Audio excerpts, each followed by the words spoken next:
When in ancient Greece, fuck everyone that you see. Hello everybody and welcome back to another episode of Drunk History with Graf. This is a series in which I drink some alcohol and talk about history, starting from the Bronze Age going all the way up to present day. In this episode we're going to be starting off where we left off at the end of last episode, at the end of the Peloponnesian War in 404 BC. In this episode I aim to cover the immediate wars that followed the Peloponnesian War, the rise of Macedon, and the conquest over the Persian Empire by Alexander the Great. At the last episode, the map looked something like this. Zooming in on Greece and the Mediterranean area, it looks something like this. Now, in the last episode, we left off Sparta as the most dominant power in the region, but this isn't going to last long. To explain this, I have to go back to Sparta's socio-political system a moment. So in, I think it was episode 3, I talked about how Sparta was essentially a eugenic state, in which only the strongest Spartan citizens would survive to adulthood and they would then be the best soldiers. Well, this had its drawbacks, in that to produce a soldier for Sparta took about 20 years. This meant that raising of armies was extremely slow. It meant that attrition didn't favour Sparta. See, at the beginning of our tale, when we started in about 500 BC-ish, Sparta had about 20,000 Spartiates. Now, almost 100 years later, you're looking at closer to about 5,000. Sparta's power is significantly diminished because they simply do not have the manpower anymore. They don't have the ability to replace their losses.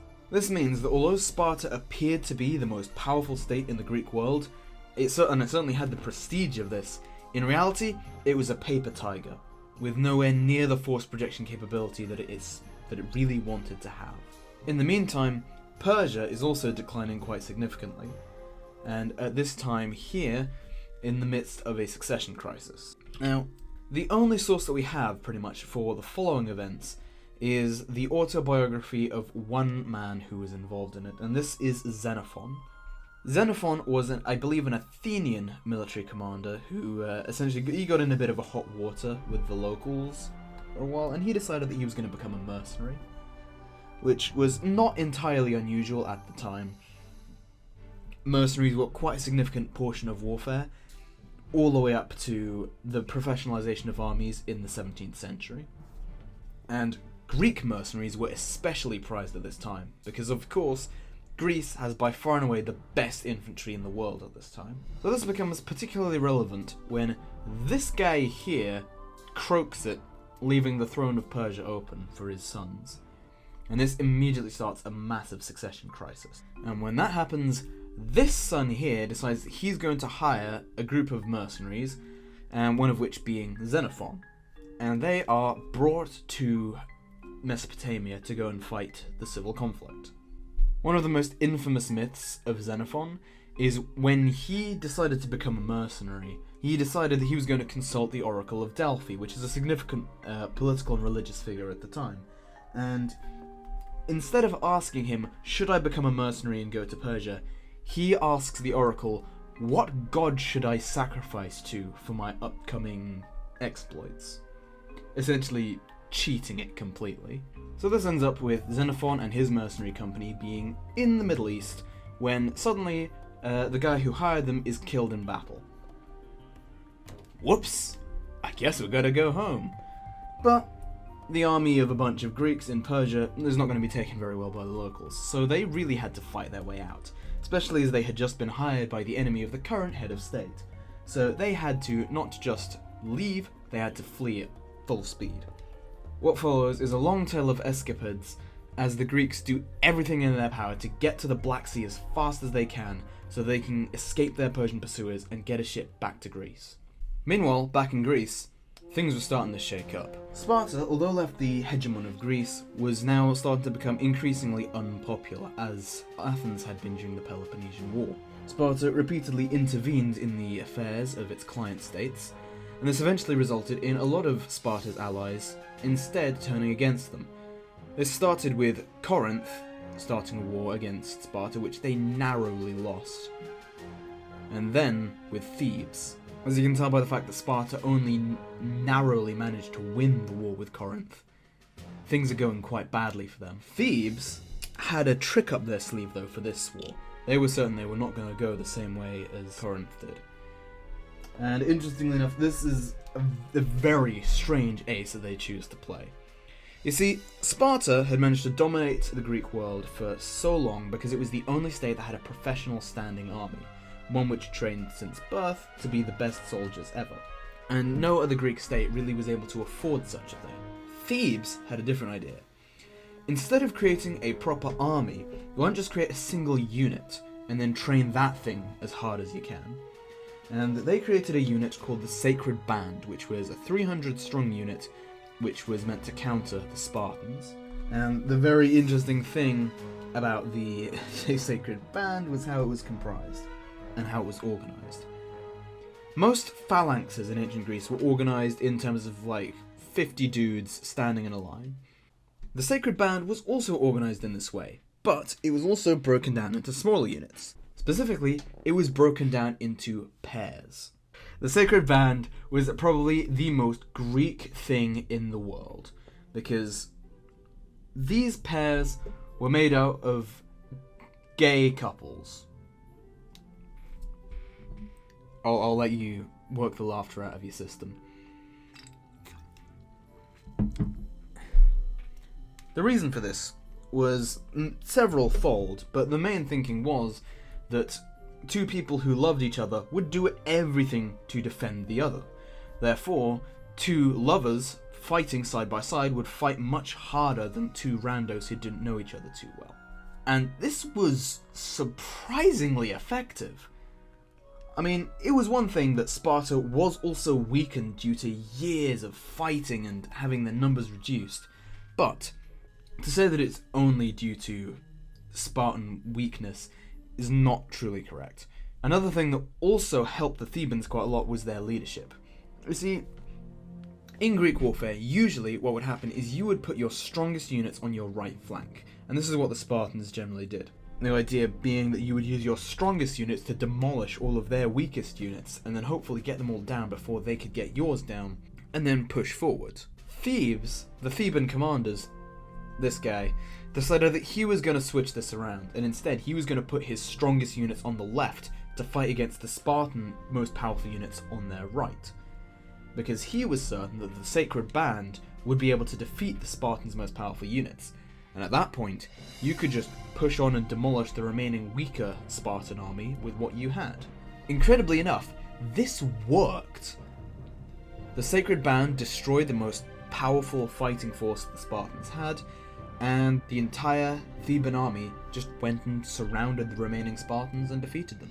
And this happened a number of times, and eventually the Spartans were forced to accept Theban sovereignty and independence.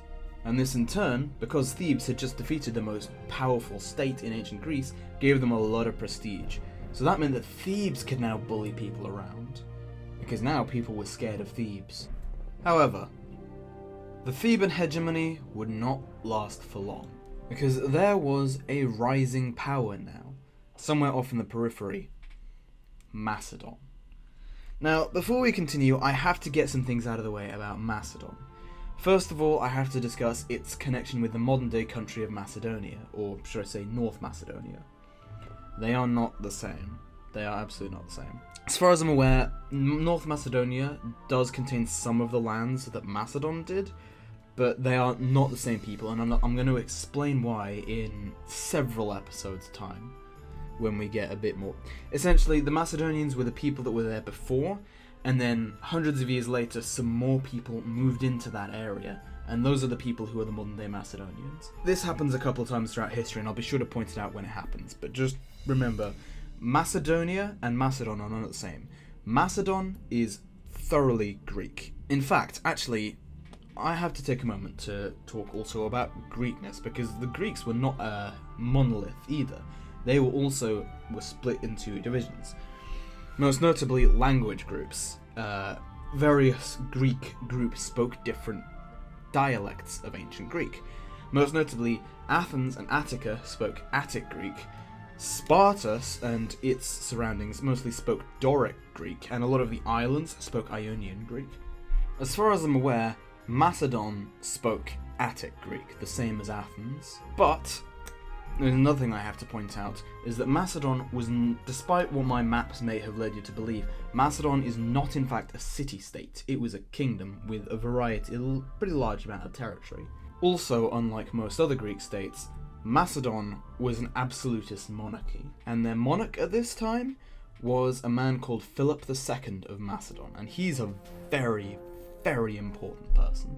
The most important thing with regards to Philip was he was determined to update the Greek phalanx, and he did that by creating something called the Macedonian phalanx, or Macedonian phalanx.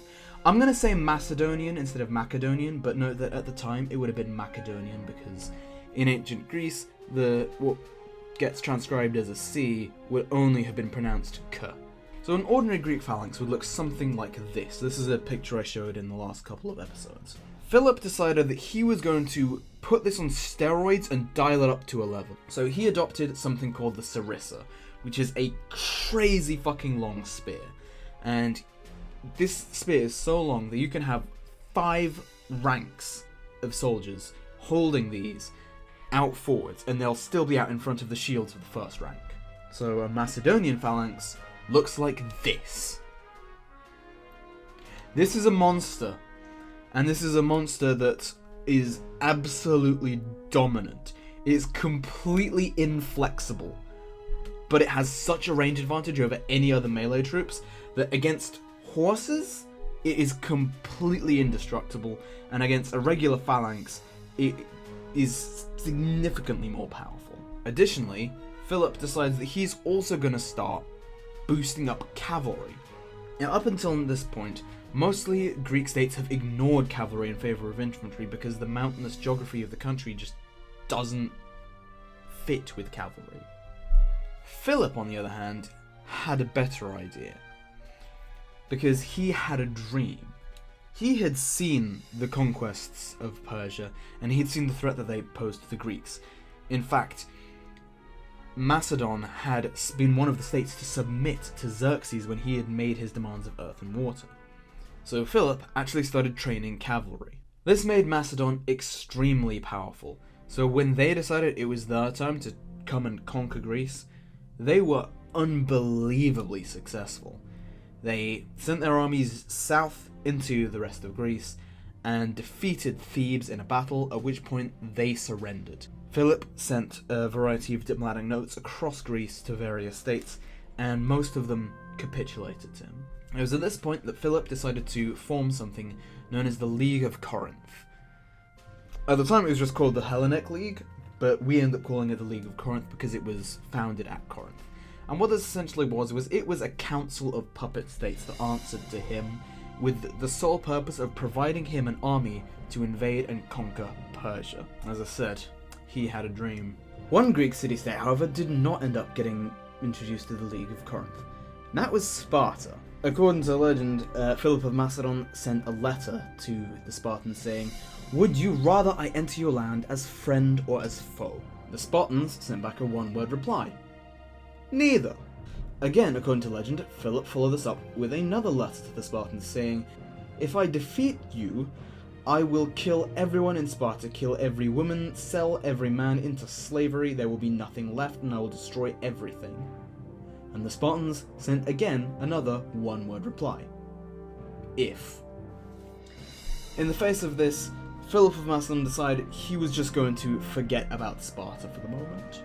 Philip went to the Oracle of Delphi, who told him, "The bull has been prepared, the sacrificer is ready," which, in Philip's mind, meant that he was ready to go and conquer Persia. This would prove prophetic, but not in the way that Philip wanted it to.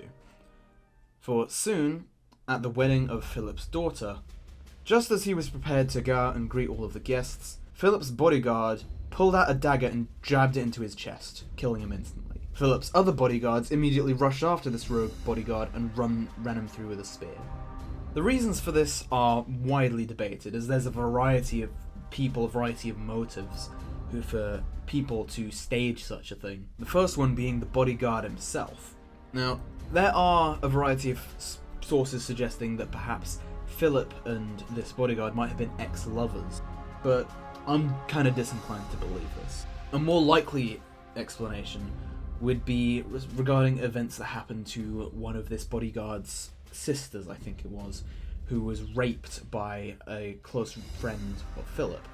And when this bodyguard went to Philip and demanded justice for his sister, Philip did nothing. Another possible explanation is relating to Philip's wife and his son. And, oh my god.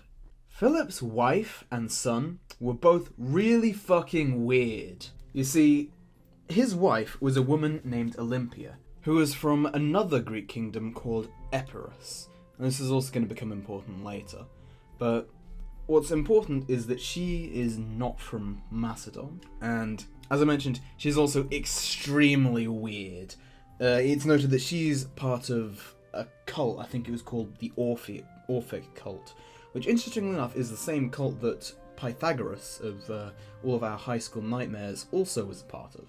But this cult worshipped snakes, and it was known that Olympias was a massive believer in this part of the faith, which led to her having snakes on her a lot of the time, and sometimes even sleeping with snakes. Then there's her son Alexander. Now, big thing, important to note, is that because Olympias was not Macedonian, she was from Epirus, that meant that Alexander was half Macedonian. And this becomes important when Philip of Macedon takes another wife, called Cleopatra. And here we go, another thing is that Cleopatra is a fairly common Greek name at this point. And you'll be wondering, well, why was an Egyptian pharaoh called a name that was common in Greece? We'll get onto that in the next episode, most likely. Cleopatra was a native Macedonian, which meant that if she was to have children with Philip of Macedon, that meant that that child would have precedent to become heir over Alexander.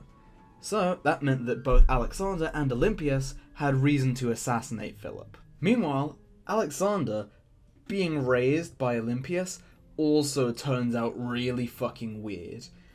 You see, Olympias had a bit of a complex, and one of the things that she did was she convinced Alexander that she had, done it with Zeus.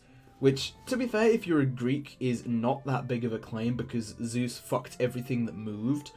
But she raised Alexander on this, believing that he was half god. This led to Alexander being extremely egotistical and arrogant. But he also believed in the vision that his father had of conquering Persia, so he continued trying to establish the Corinthian League. However, Macedon also rules over a variety of territory which is inhabited by non-Greeks, such as Thracians and Albanians. So, after a while, they revolted, leaving Alexander to go and put their revolt down. And, while Alexander was off putting those revolts down, an Athenian politician started sending out messages to a variety of Greeks, saying that, he's dead, mate, he fucking died, so we don't have to listen to Macedon anymore.